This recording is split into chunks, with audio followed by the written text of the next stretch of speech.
What's going on, y'all? Happy Friday. It's another Tax Tip Friday, right? Where we are doing tax tips every week.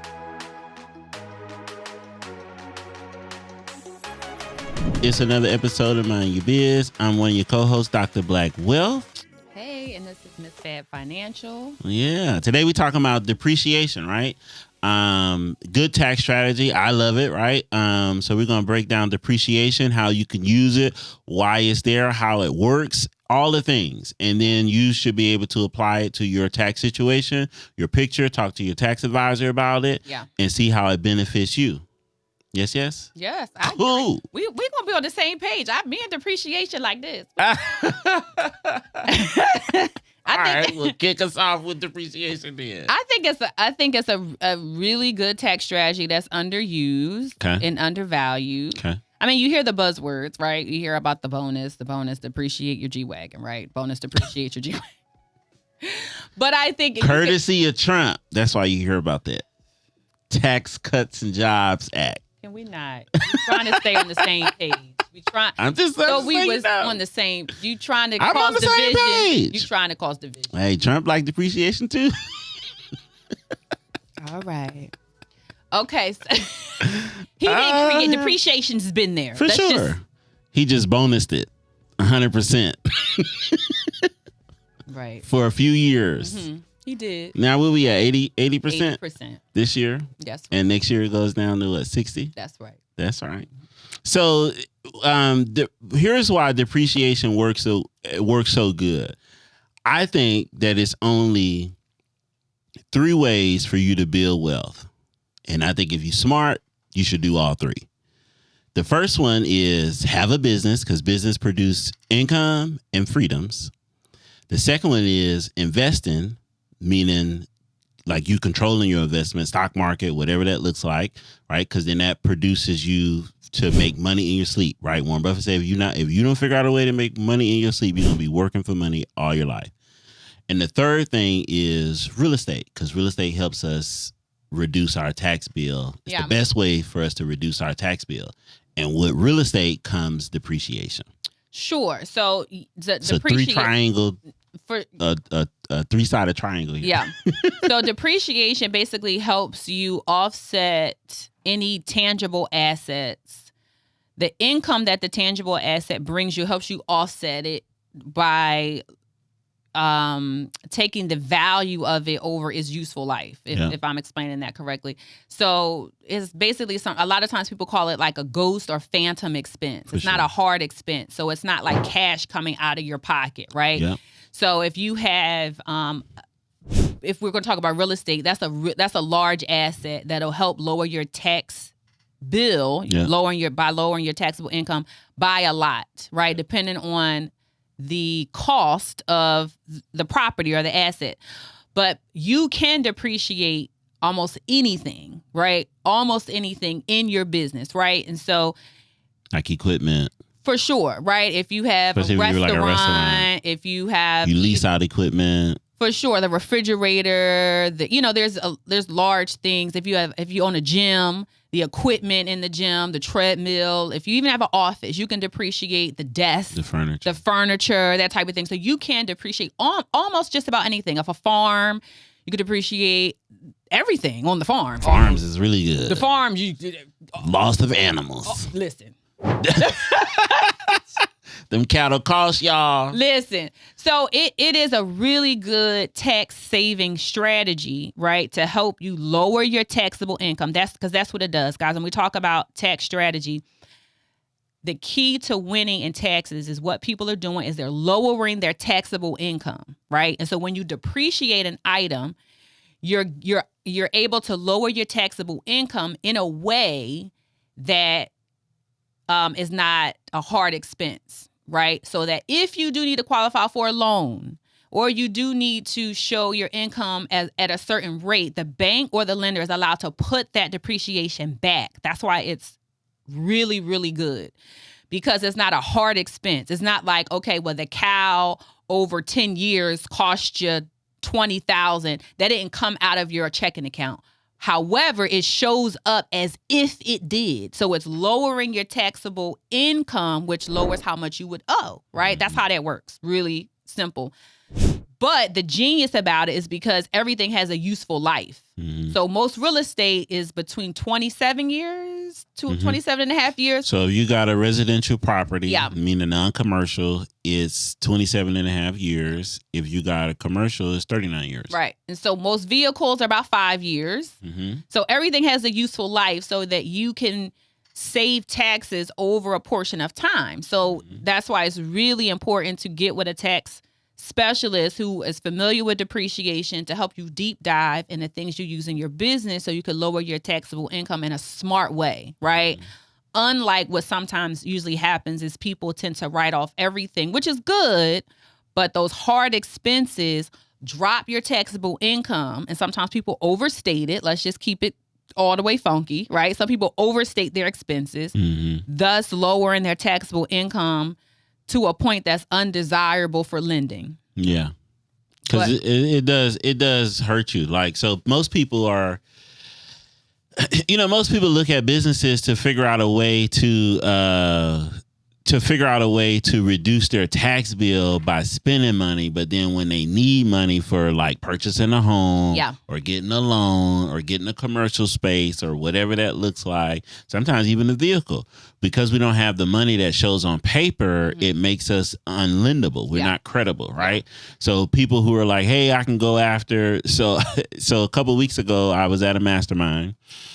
And one of the guys was like, hey, I worked at a bank for 20 years, so I help people with funding. And I can get people funded, basically. And my first question was, is this with credit cards or are we talking real funding? Correct. And so he was like, because people be like funding and it'd be like 20 credit cards. It'd be like, 80 that's not credit funding. cards. 300,000 over 20 credit cards. Right. You got to max out each card to do a play, right? Our people, we are creative. It's not that it's not an option, but it's not funding, right? But it's creative ways to say it. So that was my first question. He was like, no, I appreciate that question because 20 years in banking, right? No, I get people funded, right? I'm a broker. I got relationships with banks, this, that, and the third. So it was like, that's good, right? So of course we set up a meeting because we do CFO services. So how can I get my clients funding to get things in their business, right? So we got to play the game. And I think that's what not that I have a problem, but that's what my thing be between, like you said before, we have to intentionally spend money. Yeah. And most poor people just complain about the systems, the way life is. It's unfair. And what I found is people who flip that switch and become wealthy, start getting rich, start to change their life. They just start to understand the rules and play by them. They submit to the rules. No, for sure. Like, I'm not here to say, hey, depreciation is horrible. Real estate is a bad investment. No, that's not what I'm here to do. I'm here because I was sitting on assignment, and one of the duties I'm charged with, right, if we go biblical, is to leave an inheritance to my children. So which means I need to generate wealth. So I'm going to start this business. I'm going to do this. I'm going to do the investments. I'm going to do real estate. Why? Because the tax code is written for business owners, and they say if I buy a property that's at $400,000, I get to write off $14,545 every year with just waking up. Listen. Because they understand that the house depreciates, but then that's why real estate works so good, because the real estate appreciates based off the value of the community around it, right? And how you appraise it. Yeah. So then most people go into real estate saying, hey, well, you say go into real estate, we can make money. Well, then some of them go into real estate and they go at it, I don't say wrong, but they have an experience, right? So we go into real estate, we use our own money, we trying to figure it out, but we still kind of like cash poor. Yeah. Then the light switch, right? Work with a real estate investor as a client, and then he was like, no, listen, I had to switch this out because I was cash poor. Yeah. So then I started to learn how to use other people's money. Yeah. It was so many wealthy people around who just got money that's looking for a return. So if I go to you and say, hey, Farrah, I got this investment going on, let me get $200,000. You're going to get at least 12-15%. Here's what my stuff do. Right, it's better. It's greater than the bank, because the bank is only going. While they making money, the bank is only giving you. Listen, less than 1%. What you talking about? It ain't no 1%. It's like 0.001. Right. So if you give me back 3%, right, I'm being what the bank is giving and me. some people like 3%, but that's a lot of money to somebody who makes a lot of money. Of Understand? course. They just like, I want to beat inflation. Because they understand the value of losing money Absolutely. just from it sitting there. Absolutely. So that's the money game. Absolutely. You know what I'm saying? And so depreciation Absolutely. says, hey, you can come in, you could buy this piece of property. You could buy this duplex, multifamily, apartment complex, 18 doors. You can get $1,000 per door. So not only am I providing a place for I'm solving a problem because people got to have somewhere to live. Yep. I'm offsetting my tax debt to the point where the IRS may owe me money. Right. And I'm generating wealth. Right. Because it's in the family. Yep. And it's appreciating. The value is appreciating. Yep. However, the IRS says that through the wear and tear, I can depreciate the cost that is costing me to upkeep it every year. For sure. Because they know, hey, it's an asset, but to maintain it, it's going to cost me something every year. Yep. So I can take that in intervals, right? And so I think that's the genius part about depreciation, right? But I like your point. Why are you doing it and when you're doing it? So I think that as a high earning W-2 person, right, and you're like, hey, I need to get into real estate to offset my taxes. You're going about it differently than a person who is self-employed and they use real estate to generate income, right? And using that to offset their income, I think is a different way to approach it, right? For sure. To say I'm a high earning W-2 person. I do want to get into real estate, but maybe I don't fix and flip it because then I have to pay taxes on the gains. Maybe I hold it, right? I put a renter in there to pay the mortgage, right? I have an asset that I could potentially leave on, but I could depreciate that asset now, right? And so I'm thinking about it differently if I'm making 6 figures as a traveling nurse or as a doctor or as a top executive. I may own several properties, right, to help me depreciate my 6 and 7 figure W-2 job. I'm not really trying to make money. I'm generating wealth, right? I have renters in there paying the mortgage, but I'm taking those doors and it's offsetting my W-2 income. Right. Versus the real estate investor who is active in it. I'm buying multifamilies. I'm fixing and flipping. That's still a strategy too, but their tax implication is a little different because they're using that real estate to make them money to live off of, right? So it is different, but it's still a play. It's still a way for them to lower their tax debt for sure. So I think when you get into real estate, guys, and we're talking about depreciation, you got to think about where you are and what you're trying to do because what your neighbor does is very different from what you do. So definitely consult. You definitely got to start with the end in mind. Right? Like I had one of my mentees was like, hey, I got this client. They got, $3 million in royalties. We probably should go escort. We should do this and that. And my first reaction was, I like to see the numbers. Right. I want to see the numbers, one, and then two, I want to understand what their end game is. What are we trying to do here? Because that determines what we do now. Right. So a lot of people might look at the now and say, hey, the tax bill is high. But then if you don't know what you're trying to do tomorrow, maybe your tax bill might need to be high. Right. But like you said, most times we see it is in the picture where you do got a lot of high income earners. So your traveling nurses, your nurses who had tenure, your doctors, your physicians, you even got it up to anybody who's earning income in the millions or multi-millions. So CEOs, don't think this just apply to little people, CEOs, athletes, right? They're making a lot of money off W-2. The NBA pays them, the NFL pays them, right? And then they get bonuses but guess what? You still become a business because they get brand deals. That's something on the side. Yeah. But we could use depreciation to help lower that debt, but also is a tool for generational wealth. Yeah. Generational wealth.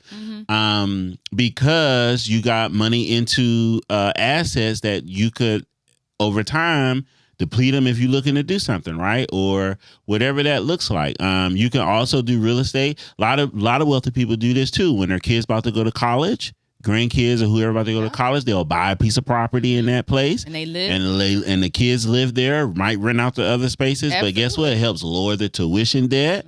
And it's another tax thing. So everything is intentional, and most people look at it like, well, here go the rich getting richer, or they're getting another break, but they're intentional about the money that they make and spend. Absolutely. Right. Absolutely. And versus most people who are poor, right? Because, and I still battle a little bit with this mindset too. I'm like, woo, do I get a refund this year? Do I not? Right. But most people who are poor, we just loose with money. We're not intentional about making it. We're not intentional about spending it. And so that's the big difference. And depreciation works. Amortization works. It works for the best of us, and we should use it in our advantage. I think just going back, it's just the emotional connection with money and how we see it. You know what I mean? And I think if we could break the ties on how we view money, then it'll help us see it differently to spend it better. No, it's a tool. Right? No, it's a tool. And that's, I don't want to go back into the 401 thing, but I think that is a key thing, right? Yep. To say why I can put my money into the bricks versus the bank. I think that is a great tool, but depreciation is a great tax strategy. You like we talked about before, you could depreciate almost anything. So definitely talk to your tax professional about what you have. Talk to your advisor, y'all. It's not just real estate is a great play if you are a high earner. But if you are a business owner, you can depreciate almost anything you have, guys. Just talk to them. Just talk to them. And depreciation, one last tip about this is you want to get ahead of depreciation, not behind it. Yeah. Meaning, right now it's early in the year. We're still in the first quarter of the year. Talk about now how we can help reduce a tax bill for 2025 versus waiting for 2025 and saying, hey, how can I lower my tax bill? The first quarter is almost done. Yeah. January, February, March. Right. So what did your first 3 months look like? Right. And are you figure that out. trending high? Are you on the same track? Right. Are you doing better than last quarter? What's the goals for the second quarter? Is you gonna see a spike in the summer? Yeah. What does that look like? Right. And most people do. Most people make money, more money in the summer than they do in the winter, just for all kind of stuff, right? It's just the flow, ebbs and flows of business in the market. But that's depreciation, y'all. So it works. You could use it. Yeah. It helps reduce the tax bill. It helps generates wealth. And it's a tax strategy that's been around for ages, and it still works. It's probably going to be around tomorrow, right? Donald Trump didn't invent that. Right, he didn't invent that. He just allowed you to bonus depreciate it, y'all. And the next president behind him will bonus depreciate it. We'll just extend the said bill. We'll extend said bill because that's what happens. Well, did they even pass this last bill about the child? It's political. If y'all really want bonus depreciation to continue, contact your state representative. But ain't it at the House right now? It's not for bonus depreciation. Oh, you mean for the right? The bonus depreciation is in that tax bill about the child tax credit. They didn't sign it. I mean, it's at the House. Right. The Senate, I'm not sure. Right. What's happening? It's political because nobody wants the opposing team to get the credit. For sure.